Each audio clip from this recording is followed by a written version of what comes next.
morning. So I just wanted to do a quick movement breakdown for these exercises.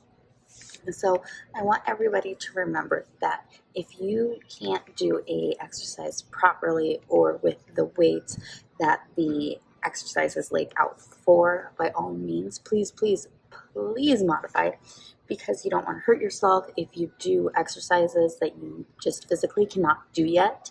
And remember, I said yet, because you will be able to do them if you keep at it.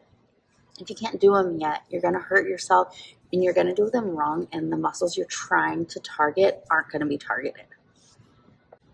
Now, I do want to point one thing out real quick. There is a difference between modifying an exercise and compensating an exercise.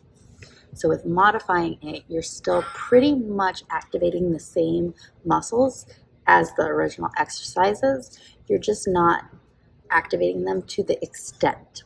So a lot of times they're going to be slightly easier, not going to be as challenging, but you're going to be able to do the full movement. And that's what we want. We want you to be able to do the entire movement. When we compensate, we're cheating. Okay? We are moving our body so that it shuts off some of the muscles. And so we think we're doing a good core workout, or we think we're doing a good leg workout, when in actuality we're shutting off those muscles and they're not going to grow, and we're not going to get better at it because we're doing it wrong.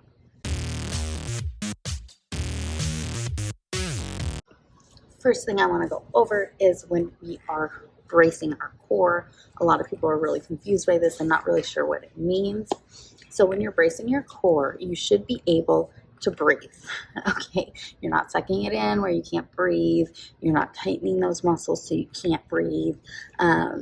It's really just taking your belly button, drawing it away from your shirt, and kind of lifting it up just slightly.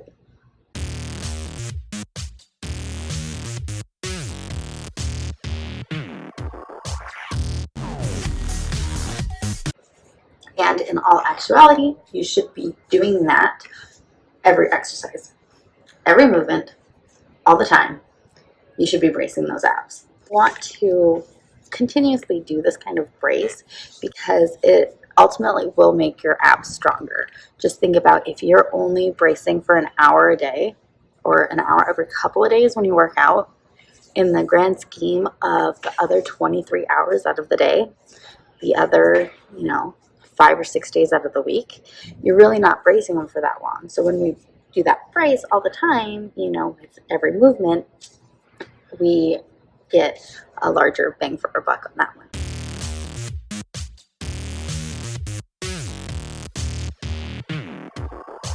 As ab brace, there is a difference between bracing your abs and activating your glutes, where you tuck that tailbone in, and doing a pelvic tilt.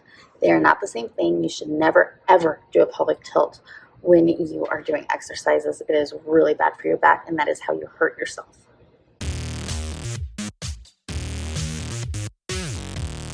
Then I'm taking my belly, and I am pushing it in and lifting it up. Okay, bring it in, pushing it up.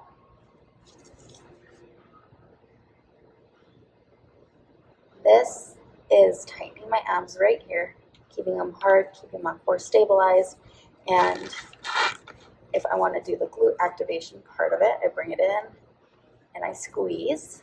Okay, any standing exercise should be done like this: belly in, glute squeeze. That keeps you stable, and you're good to go. Pelvic tilt I was talking about was where people do this, and that isn't activating the glutes. It's just compromising your back.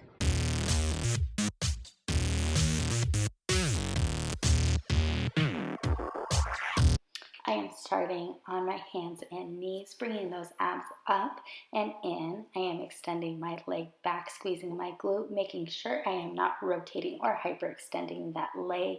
We want to stay in one level position as we bring our elbow up, squeezing that shoulder blade back and down for the desired number of reps. We want to keep those abs engaged. You can see I disengaged my abs, and you can see me bringing them back up, you always want to double check yourself through the entire movement. Now we are going to switch sides, shake it out if you have to, and then extend the opposite leg back again. Squeezing that glute, not hyperextending or rotating, keeping in that nice straight line. Bringing those abs up as you pull that elbow close to your side, squeezing that shoulder blade back and down for the desired number of repetitions.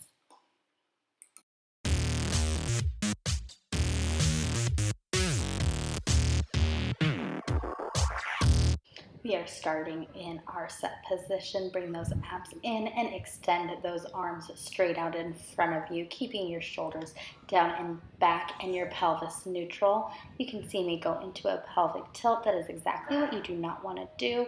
So straighten out that pelvis, bring those abs in, keep full control over this entire movement.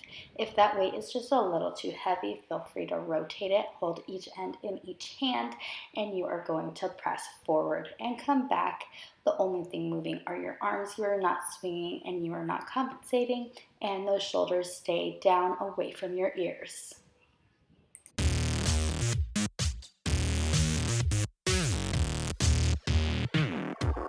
We are starting in a high plank position.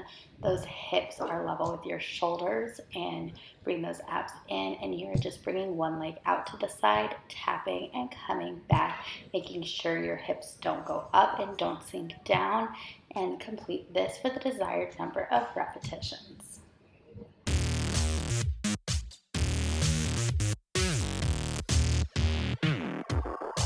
Starting in a high plank and then coming down to the top part of your knees, making sure you are not on your kneecap, keeping those abs raised, bringing that elbow in, squeezing the shoulder blades back and down as we alternate through this renegade row.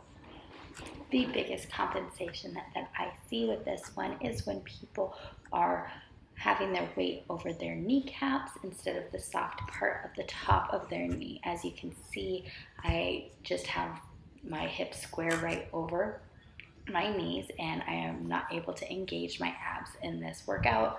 So I am getting the back portion of the workout, but I am not increasing my core strength at all.